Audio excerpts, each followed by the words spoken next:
ವಿಶೇಷವಾಗಿ ಇವತ್ತು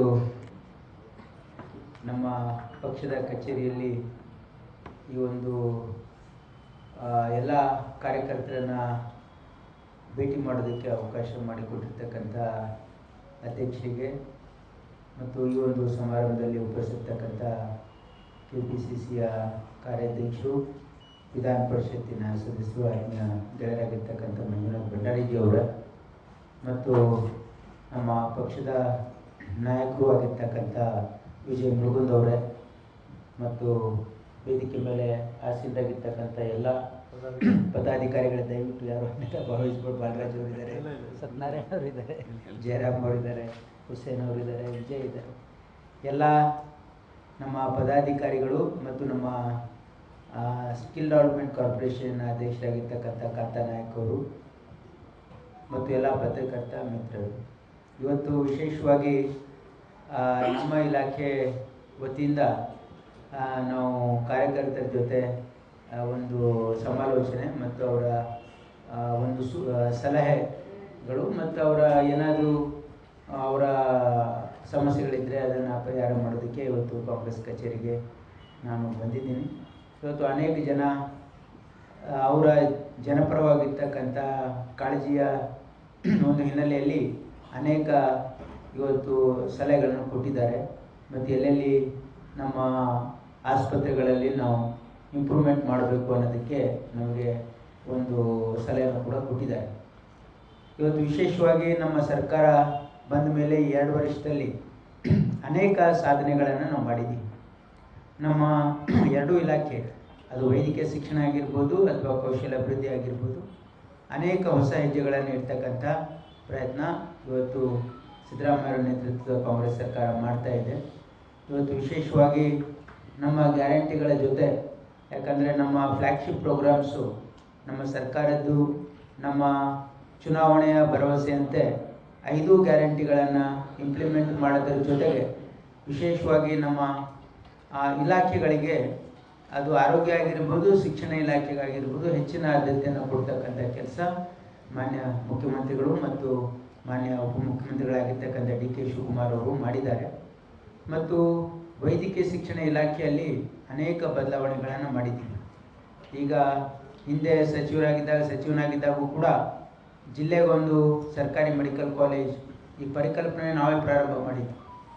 ಅದಾದಮೇಲೆ ಈಗ ಸುಮಾರು 24 ಸರ್ಕಾರಿ ಮೆಡಿಕಲ್ ಕಾಲೇಜ್ಗಳಾಗಿವೆ.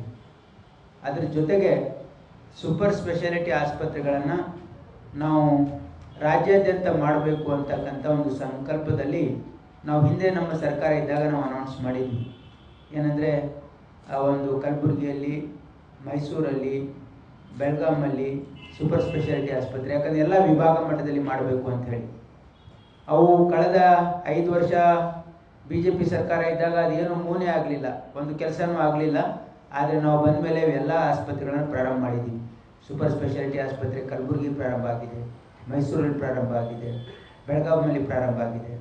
ಟ್ರಾಮಾ ಸೆಂಟರ್ ಕಲಬುರಗಿಯಲ್ಲಿ ಮತ್ತು ಮೈಸೂರಲ್ಲಿ ಪ್ರಾರಂಭ ಮಾಡಿದ್ದೀವಿ ಮತ್ತು ಬಳ್ಳಾರಿಯಲ್ಲಿ ಟ್ರಾಮಾ ಸೆಂಟರ್ ಪ್ರಾರಂಭ ಮಾಡಿದ್ದೀವಿ.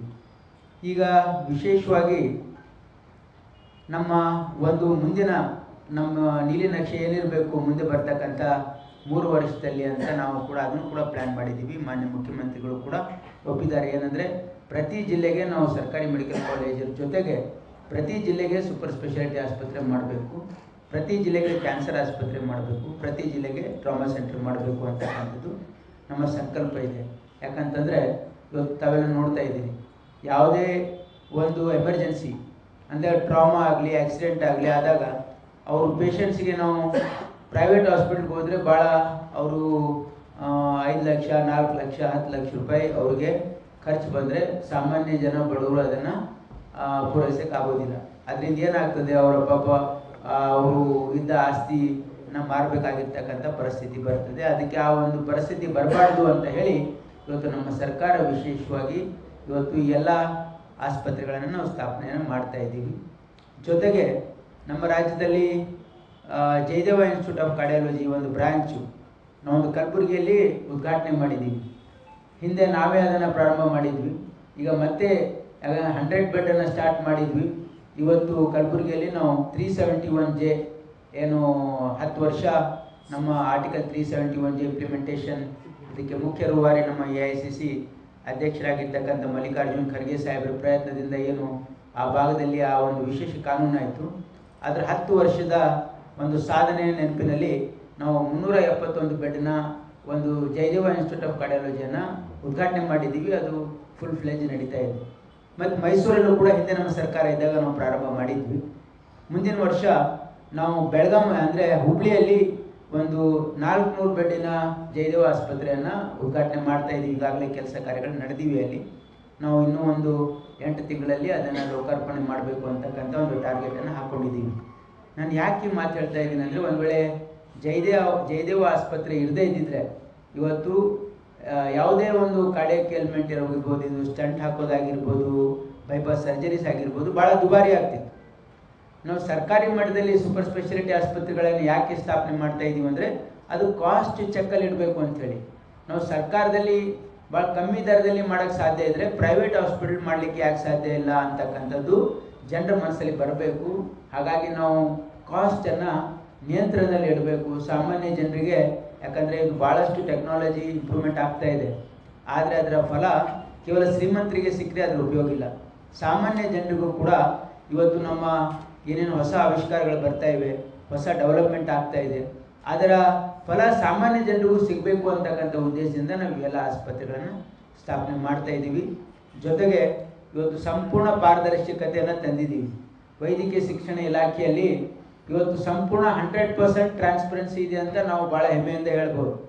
ಯಾವುದೇ ಒಂದು ಸೀಟು ಹಿಂದೆ ಸೀಟ್ ಬ್ಲಾಕಿಂಗ್ ಆಗ್ತದೆ, ಅದು ನಮಗೆ ಪ್ರೈವೇಟ್ ಮೆಡಿಕಲ್ ಕಾಲೇಜಸಲ್ಲಿ ಅವ್ರದ್ದೇ ಎಕ್ಸಾಮ್ ನಡೀತದೆ, ಇದೆಲ್ಲವನ್ನು ತಪ್ಪಿಸಿ ಈಗ 100% ಟ್ರಾನ್ಸ್ಪರೆನ್ಸಿಯನ್ನು ಎಸ್ಟಾಬ್ಲಿಷ್ ಮಾಡಿದ್ದೀವಿ. ಯಾವುದೇ ಮೆಡಿಕಲ್ ಕಾಲೇಜ್ ಓನರ್ ಕೂಡ ಅವ್ರ ಮಕ್ಕಳಿಗೆ ಸೀಟ್ ಕೊಡೋಂಗಿಲ್ಲ. 100% ನಾವು KE ಮುಖಾಂತರನೇ, ಕೌನ್ಸಿಲಿಂಗ್ ಮುಖಾಂತರನೇ ಸೀಟ್ ಅಲಾಟ್ ಆಗ್ತದೆ. ಅದು ಮೆರಿಟ್ ಬೇಸಿಸ್ ಮೇಲೇ ಆಗುತ್ತೆ. ಮತ್ತು ಈ ರಾಜ್ಯದ ಸಾಮಾನ್ಯ ಜನರ ಮತ್ತು ಬಡವರ ಹಿತ ಕಾಪಾಡಲಿಕ್ಕೆ ನಾವು ಗೌರ್ಮೆಂಟ್ ಕೋಟಾದಲ್ಲೂ ಕೂಡ ಹೆಚ್ಚಳ ಮಾಡ್ತಾ ಇದ್ದೀವಿ, ಗೌರ್ಮೆಂಟ್ ಮೆಡಿಕಲ್ ಕಾಲೇಜ್ ಮಾಡೋದ್ರ ಮುಖಾಂತರ. ಮತ್ತು ಈ ಸಾರಿ ನಾವು ಒಂದು ಪ್ರಸ್ತಾವನೆಯನ್ನು ಕೂಡ ಕೊಟ್ಟಿದ್ದೀವಿ ನ್ಯಾಷನಲ್ ಮೆಡಿಕಲ್ ಕಮಿಷನ್ಗೆ. ಏನಂದರೆ, ನಮ್ಮ ಮೆಡಿಕಲ್ ಕಾಲೇಜ್ಗಳಲ್ಲಿ ಸೀಟ್ ಹೆಚ್ಚಳಕ್ಕೆ ಸುಮಾರು 800 ಸೀಟ್ ಹೆಚ್ಚು ಮಾಡ್ತಕ್ಕಂಥ, ಗೌರ್ಮೆಂಟ್ ಸೀಟ್ ಹೆಚ್ಚು ಮಾಡ್ತಕ್ಕಂಥ ಪ್ರಯತ್ನವನ್ನು ಮಾಡ್ತಾ ಇದ್ದೀವಿ. ಮತ್ತು ಸುಮಾರು 700 PG seat, only clinical PG seat ಹೆಚ್ಚು ಮಾಡಿಸೋದಕ್ಕೆ ಪ್ರಯತ್ನ ಮಾಡ್ತಾ ಇದ್ದೀವಿ. ಇದೆಲ್ಲ ವೈದ್ಯಕೀಯ ಶಿಕ್ಷಣದಲ್ಲಿ ಅಂದರೆ ನಮ್ಮ ನರ್ಸಿಂಗ್ ಕಾಲೇಜ್ಗಳಲ್ಲಿ ಸಾಕಷ್ಟು ಪಾರದರ್ಶಕತೆ ತರಬೇಕು. ಎಕ್ಸಾಮ್ ಸಿಸ್ಟಮಲ್ಲಿ ಇವತ್ತು ಯಾವುದೇ ನಕಲಿಗೆ ಅವಕಾಶ ಕೊಡಬಾರ್ದು ಅನ್ನೋದಕ್ಕೂ ಕೂಡ ನಾವು ಕಾಮನ್ ಸೆಂಟರ್ಸನ್ನು ಮಾಡಿ ಇವತ್ತು ಅದರಲ್ಲೂ ಕೂಡ ಪಾರದರ್ಶಕತೆಯನ್ನು ತರ್ತಾ ಇದ್ದೀವಿ. ಇದರ ಜೊತೆಗೆ ನಮ್ಮ ಸ್ಕಿಲ್ ಡಿಪಾರ್ಟ್ಮೆಂಟಲ್ಲಿ ವಿಶೇಷವಾಗಿ ಈಗ ನಮ್ಮ ಮಕ್ಕಳು ನಮ್ಮ ಯುವ ನಿಧಿ ಕಾರ್ಯಕ್ರಮದ ಅಡಿಯಲ್ಲಿ ಸುಮಾರು 2,87,000 ಜನ ಮಕ್ಕಳು ಈಗಾಗಲೇ ರಿಜಿಸ್ಟ್ರೇಷನ್ ಆಗಿದ್ದಾರೆ ನಮ್ಮ ಯುವ ನಿಧಿಯಲ್ಲಿ. ಇದರಲ್ಲಿ ಸುಮಾರು 2 ಲಕ್ಷ ಮಕ್ಕಳಿಗೆ ನಾವು ಪ್ರತಿ ತಿಂಗಳು 2,000 ರೂಪಾಯಿ ಕೊಡ್ತಾ ಇದ್ದೀವಿ. ಡಿಗ್ರಿ ಹೋಲ್ಡರ್ಸ್ಗೆ 1,500, ಡಿಪ್ಲೊಮಾ ಹೋಲ್ಡರ್ಸ್ಗೆ. ಹಾಗಾಗಿ ಅದರ ಜೊತೆಗೆ ಅವರಿಗೆ ಕೌಶಲ್ಯ ಕೊಡಬೇಕು ಅಂತಕ್ಕಂಥದ್ದು ಮಾನ್ಯ ಮುಖ್ಯಮಂತ್ರಿಗಳ ಒಂದು ಸಲಹೆ ಆಗಿರೋದ್ರಿಂದ ನಾವು ಯುವ ನಿಧಿ ಪ್ಲಸ್ ಅಲ್ಲೂ ಕೂಡ ಇವತ್ತು ಅನೇಕ ಸ್ಕಿಲ್ ಡೆವಲಪ್ಮೆಂಟ್ ಕಾರ್ಪೊರೇಷನಲ್ಲಿ ಸ್ಕೀಮ್ಸನ್ನು ಮಾಡ್ತೀವಿ. ಇಂಡಸ್ಟ್ರಿಯಲ್ ಲಿಂಕೇಜ್ ಆಗಿರ್ಬೋದು, ಕಲಿಕೆ ಜೊತೆ ಕೌಶಲ್ಯ ಆಗಿರ್ಬೋದು, ಫ್ಯೂಚರ್ ಸ್ಕಿಲ್ಸ್ ಆಗಿರ್ಬೋದು, DDU GKY ಆಗಿರ್ಬೋದು, ಅನೇಕ ಒಂದು ಸ್ಕೀಮ್ಸಲ್ಲಿ ನಾವು ಇವರಿಗೆ ಅಡಿಷ್ನಲ್ ಸ್ಕಿಲ್ ಕೊಡೋದಕ್ಕೆ, ಅವ್ರಿಗೆ ಎಂಪ್ಲಾಯಬಿಲಿಟಿ ಮಾಡೋದಕ್ಕೆ ಪ್ರಯತ್ನವನ್ನು ಮಾಡ್ತಾ ಇದ್ದೀವಿ. ಮತ್ತು ಜೊತೆಗೆ ನಮ್ಮ ಎಲ್ಲ ITI ಕಾಲೇಜ್ಗಳನ್ನು ಮೇಲ್ದರ್ಜೆಗೇರಿಸೋದಕ್ಕೆ ನಾವು ಕೂಡ ನಮ್ಮ ಇಲಾಖೆಯಿಂದ ಪ್ರಯತ್ನ ನಡೀತಾ ಇದೆ. ಜೊತೆಗೆ ನಮ್ಮ ಎಲ್ಲ GTTCಸಲ್ಲಿ ಅತಿ ಹೆಚ್ಚು, ಯಾಕಂದರೆ ಗೌರ್ಮೆಂಟ್ ಟೂಲ್ ರೂಮ್ ಟ್ರೈನಿಂಗ್ ಸೆಂಟ್ರಲ್ಲಿ ಸುಮಾರು 36 ಕಾಲೇಜ್ ಇತ್ತು. ನಾವು 2 ವರ್ಷದಲ್ಲಿ ಸುಮಾರು 8 ಕಾಲೇಜಸನ್ನು ಆ್ಯಡ್ ಮಾಡೋಕ್ಕೆ ಈಗಾಗಲೇ ಸರ್ಕಾರಿ ಆದೇಶ ಆಗಿದೆ. ನಾವು ಯಾಕೆ GTTCಗೆ ಹೆಚ್ಚಿನ ಪ್ರೋತ್ಸಾಹ ಕೊಡ್ತಾ ಇದ್ದೀವಿ ಅಂದರೆ, ಇದರಲ್ಲಿ 100% ಪ್ಲೇಸ್ಮೆಂಟ್ ಆಗುತ್ತೆ. ಯಾರು GTTCಯಲ್ಲಿ ಓದಿ ಅವ್ರು ಡಿಪ್ಲೊಮಾ ಕಂಪ್ಲೀಟ್ ಮಾಡ್ತಾರೆ, ಅವ್ರಿಗೆ 100% ಪ್ಲೇಸ್ಮೆಂಟ್ ಆಗುತ್ತೆ. ಇದಕ್ಕೆ ಹೆಚ್ಚಿನ ಒಂದು ಪ್ರೋತ್ಸಾಹ ಕೊಡೋದಕ್ಕೆ. ಮತ್ತು ಜೊತೆಗೆ KGDTI ಅಂದರೆ ಜರ್ಮನ್ ಟೆಕ್ನಾಲಜಿ ಒಂದು ಟ್ರೈನಿಂಗ್ ಸೆಂಟರ್ ಕೂಡ ಮಾಡ್ತಾ ಇದ್ದೀವಿ ಸುಮಾರು 8 ಕಡೆ. ಅದರಿಂದ ಕೂಡ 70% ಎಂಪ್ಲಾಯಬಿಲಿಟಿ ಇದೆ. ಹಾಗಾಗಿ ಅದಲ್ಲದೆ ನಾವೊಂದು ಇಂಟರ್ನ್ಯಾಷನಲಿ ಏನು ನಮ್ಮ ಬೇರೆ ಬೇರೆ ದೇಶದಿಂದ ಬೇಡಿಕೆ ಬರ್ತಾ ಇದೆ. ಯಾಕಂದರೆ ಕರ್ನಾಟಕ ಒಂದು ಪ್ರಗತಿ ಪರವಾಗಿರ್ತಕ್ಕಂಥ ರಾಜ್ಯವಾದ ಕಾರಣ ಇಲ್ಲಿ ಬೇರೆ ದೇಶಗಳಿಂದ ಜರ್ಮನಿ ಆಗಿರ್ಬೋದು, ಸ್ಲೋವಾಕಿಯಾ ಆಗಿರ್ಬೋದು, ಅಥವಾ ಜಪಾನ್, ಇಟಾಲಿ ಎಲ್ಲ ಕಡೆಯಿಂದ ನಮಗೆ ಸ್ಕಿಲ್ಡ್ ಮ್ಯಾನ್ ಫೋರ್ಸ್ ಬೇಕು ಅಂತ ಬರ್ತಾ ಇದ್ದಾರೆ. ಹಾಗಾಗಿ ನಾವು ಒಂದು ಇಲ್ಲಿ ನಮ್ಮ IMCK ಅಂತ ಹೇಳಿ ಒಂದು ಇಂಟರ್ನ್ಯಾಷನಲಿ ಅಂದರೆ ಪ್ಲೇಸ್ಮೆಂಟ್ ಸೆಂಟ್ರನ್ನು ಮಾಡ್ತಾ ಇದ್ದೀವಿ. ಅಂದರೆ ಬೇರೆ ಬೇರೆ ದೇಶಗಳಲ್ಲಿ ಅವ್ರಿಗೆ ಉದ್ಯೋಗ ಕೊಡಿಸೋದಕ್ಕೆ ಕೂಡ, ಮತ್ತು ಜೊತೆಗೆ ಸ್ಟಡಿ ಅಬ್ರಾಡ್ ಅಂದರೆ ನಮ್ಮ ಮಕ್ಕಳು ಭಾಳಷ್ಟು ಜನ ಬೇರೆ ದೇಶದಲ್ಲಿ ಓದೋಕ್ಕೆ ಹೋಗ್ತಾರೆ. ಅವರು ಭಾಳಷ್ಟು ಸಾರಿ ಪ್ರೈವೇಟ್ ಆಪ್ರೇಟರ್ಸ್ ಮುಖಾಂತರ ಹೋಗಿ ಅವ್ರಿಗೆ ಮೋಸ ಆಗುತ್ತೆ. ಹಾಗಾಗಿ ಗೌರ್ಮೆಂಟ್ ಪ್ಲ್ಯಾಟ್ಫಾರ್ಮಲ್ಲಿನೇ ನಾವು ಬೇರೆ ಬೇರೆ ಯೂನಿವರ್ಸಿಟಿ ಜೊತೆ ಕೊಲಾಬ್ರೇಷನ್ ಮಾಡಿ ನಮ್ಮ ಮಕ್ಕಳಿಗೆ ಬೇರೆ ದೇಶದಲ್ಲಿ ಓದೋದಕ್ಕೆ ಫೆಸಿಲಿಟೇಟ್ ಮಾಡೋದಕ್ಕೂ ಕೂಡ IMCK ಇವತ್ತು ಸಹಕಾರ ಕೊಡ್ತಾ ಇದೆ. ಹಾಗಾಗಿ ಮತ್ತೆ ನಾವು ಇಂಟರ್ನ್ಯಾಷನಲಿ ನಾವು ಉದ್ಯೋಗ ಮೇಳಗಳನ್ನು ಮಾಡಿದ್ವಿ. ಬೆಂಗಳೂರಲ್ಲಿ ಮಾಡಿರ್ತಕ್ಕಂಥ ಉದ್ಯೋಗ ಮೇಳದಲ್ಲಿ ಸುಮಾರು 45,000 ಜನ ಪಾರ್ಟಿಸಿಪೇಟ್ ಮಾಡಿದ್ರು. ಕಲಬುರಗಿಯಲ್ಲಿ 12,000, ಮತ್ತು ಬೇರೆ ಬೇರೆ ಈಗ ನೆಕ್ಸ್ಟ್ ಮೈಸೂರಲ್ಲಿ ಮಾಡ್ತಾ ಇದ್ದೀವಿ. ಇದರಿಂದ ಅನೇಕ ಜನ ಮಕ್ಕಳಿಗೆ ಅವರಿಗೆ ಎಕ್ಸ್ಪೋಜರ್ ಆಗ್ತಾ ಇದೆ, ಅವರಿಗೆ ಅವಕಾಶಗಳು ಸಿಗ್ತಾ ಇವೆ, ಮತ್ತು ಎಂಪ್ಲಾಯ್ಮೆಂಟು ಕೂಡ ಸಿಗ್ತಾ ಇದೆ. ಎಂಪ್ಲಾಯ್ಮೆಂಟ್ 100% ಸಿಗದೇ ಇರ್ಬೋದು, ಆದರೆ ನಮಗೆ ಮಿನಿಮಮ್ 20% ಅವರಿಗೆ ಪ್ಲೇಸ್ಮೆಂಟ್ ಅಪರ್ಚುನಿಟೀಸ್ ಸಿಗ್ತಾ ಇದೆ. ಮತ್ತು ಒಂದು ಇಂಟರ್ನ್ಯಾಷನಲ್ಲಿನೂ ಕೂಡ ಒಂದು ನಾವು ಅಂದರೆ ಹೊರದೇಶದಲ್ಲಿ ಅವರಿಗೆ ಪ್ಲೇಸ್ಮೆಂಟ್ ಕೊಡಿಸೋದಕ್ಕೂ ಕೂಡ ಒಂದು ಜಾಬ್ ಫೇರನ್ನು ಮಾಡ್ತಾ ಇದ್ದೀವಿ. ಇವೆಲ್ಲ ಕಾರ್ಯಕ್ರಮಗಳು ನಮ್ಮ 2 ಇಲಾಖೆಯಿಂದ ನಡೀತಾ ಇವೆ. ಹಾಗಾಗಿ ಮುಂದೆನೂ ಕೂಡ ಇವತ್ತು ಮಾನ್ಯ ಮುಖ್ಯಮಂತ್ರಿಗಳು ಮತ್ತು ಉಪಮುಖ್ಯಮಂತ್ರಿಗಳು ನಮ್ಮ 2 ಇಲಾಖೆಗೆ ಸಂಪೂರ್ಣ ಸಹಕಾರ ಕೊಡ್ತಾ ಇದ್ದಾರೆ.